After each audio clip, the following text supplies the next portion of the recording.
Earlier in our course, we saw the defeat of the Roman armies in Central Europe during the reign of Augustus, and how the Rhine River and the Danube River became the borders of the Roman Empire, where imperial power gave way to that of other groups outside the borders, including Germanic tribes on the other side of those rivers.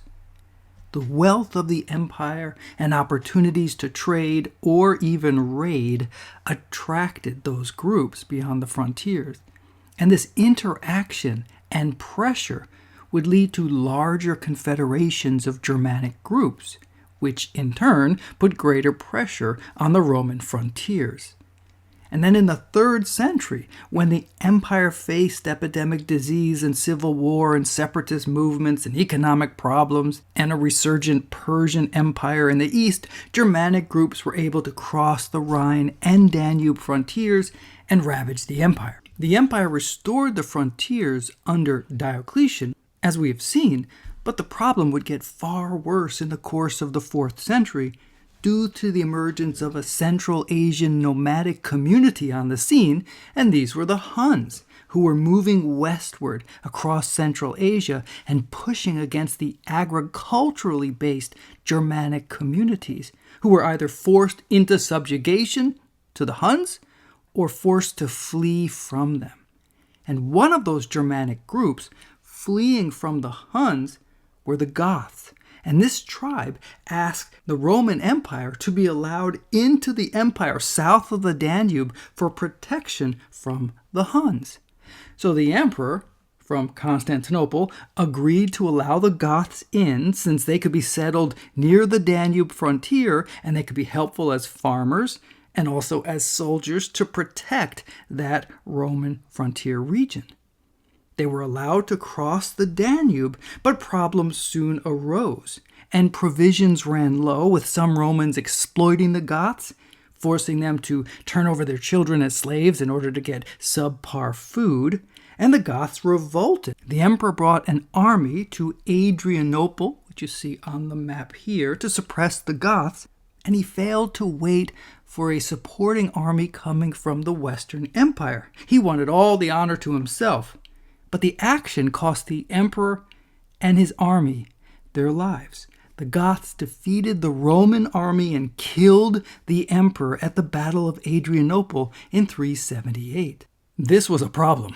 The Goths were in the empire, the army was wiped out, the emperor was dead, and this required a new emperor to come on the scene, and this is an emperor we've seen many times before now, Theodosius I, this military emperor who was charged with the challenge of resolving the situation, which he did by allowing the Goths to stay inside the empire because he couldn't push them out, and to be allies. That is, they will serve in the Roman army, but under their own leadership, under Gothic command, but as allies of the emperor. This was the best he could do under the circumstances, to try to co-opt them into the imperial structure, since he was in no position to defeat them on the battlefield. This incursion, combined by further Hun pressure, brought more Germans against the empire, and this would transform the Mediterranean world in the course of the 5th century.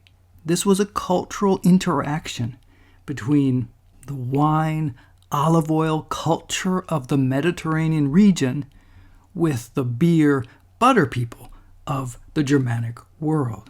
And this interaction in the course of the 5th century would lead to the complete loss of control of the western portion of the Roman Empire to different Germanic tribes.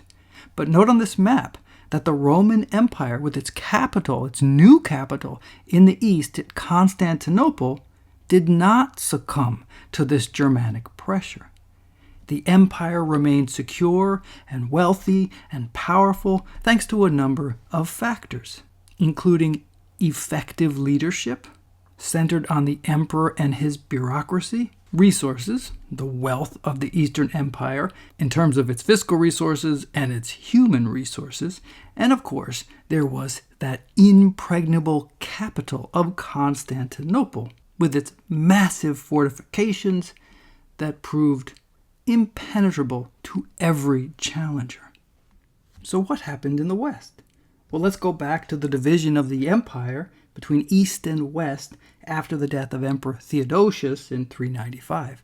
His son Honorius was left under the protector of one of Theodosius's loyal commanders named Stilicho, who protected the boy and the empire. Theodosius's daughter, that is the sister of Emperor Honorius, Galla Placidia, was engaged to Stilicho's son to secure the loyalty of the general to the dynasty, and even set up a future emperor from this marriage of Theodosius' daughter to Stilicho's son. It was Stilicho that moved the capital of the Western Empire from Milan in northern Italy to the far more defensible position of Ravenna, where it would remain until the 8th century. It was a very secure location. And Stilicho held the Goths in check in their effort to invade Italy under the Gothic leader Alaric. But the young Emperor Honorius was wary of Stilicho and his influence and had him assassinated, whereby Alaric returned and sacked the city of Rome in 410. And this was a shocking event in the Mediterranean world. The mighty center of empire had fallen. Admittedly, we have seen that it was no longer actually governing the empire, but the psychological impact, the emotional impact of the sacking of Rome by the Goths was devastating for Mediterranean culture.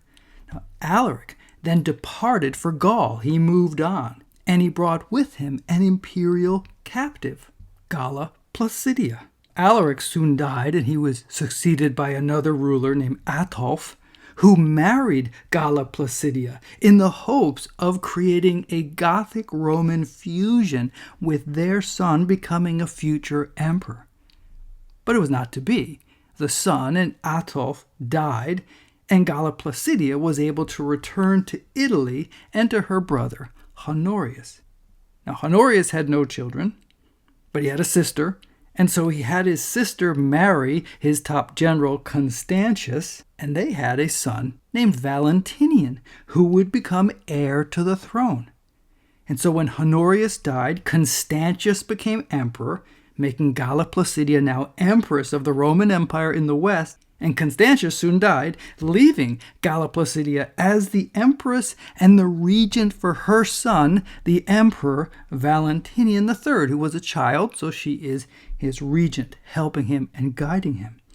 Now she's challenged by another military commander named Flavius Aetius, who came to dominate the emperor and became the power behind the throne in the west. Aetius faced the enormous challenge of the arrival of the Huns into Europe. And in 451, Aetius led a coalition of forces, much of which were Germanic troops, against Attila the Hun in Gaul. And they checked the advancing Huns, but they did not defeat them. So what had driven Attila the Hun this far into Western Europe? Well, among the reasons was a letter sent by the daughter of Galla Placidia, who did not want the arranged marriage that Galla Placidia was trying to force upon her. So she wrote to Attila, asking him to intervene, in which Attila understood as a marriage proposal that this Central Asian nomadic leader could marry the daughter of Galla Placidia and create this fusion between nomadic power and Roman authority. So he turned west. But Aetius held him at bay, as I mentioned, but the Emperor Valentinian was greatly concerned with the power and influence of Aetius, and so he killed him. And then soldiers loyal to Aetius killed the emperor. This is why the West would succumb to Germanic forces and not the East. Under these circumstances, Germanic tribes moved into every region of the West that had previously been controlled by the Roman Empire, including in Italy. But before the final collapse, Galla Placidia died. And in Ravenna today, you can visit her mausoleum, which honors her life and her death. And if you notice, here is that mosaic of Jesus as Good Shepherd, which I showed in an earlier video.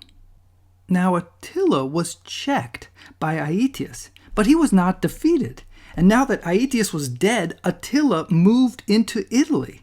The emperor was safe behind the walls of Ravenna and offered little by way of defense, and so it was the Bishop of Rome, Pope Leo I, who marched north to meet Attila. And Pope Leo is a major figure in the development of the papacy, asserting the primacy of Peter, that he held the authority of the Apostle Peter, which was given to him by Jesus, and the power descended from bishop to bishop down to Leo. Leo also took the title of Pontifex Maximus, which emperors no longer used. Now it was the Bishop of Rome that was the true high priest in the West. And Leo asserted that he had primacy over any other bishop, including the patriarchs of Constantinople and the others of the Eastern Patriarchates. So now he marched north to confront Attila. But he had no army. What happened is not entirely clear, but we do know that Attila left Italy. And the legend has it, when Attila was speaking with Leo, he saw behind Leo an angelic army. And that's what scared Attila off. Again, what we have here is a transition from the classical to the medieval world. That there is no emperor that can make a difference. Power is in the Bishop of Rome, and is the Bishop of Rome that takes leadership in the West, as Germanic kingdoms are becoming established in that region.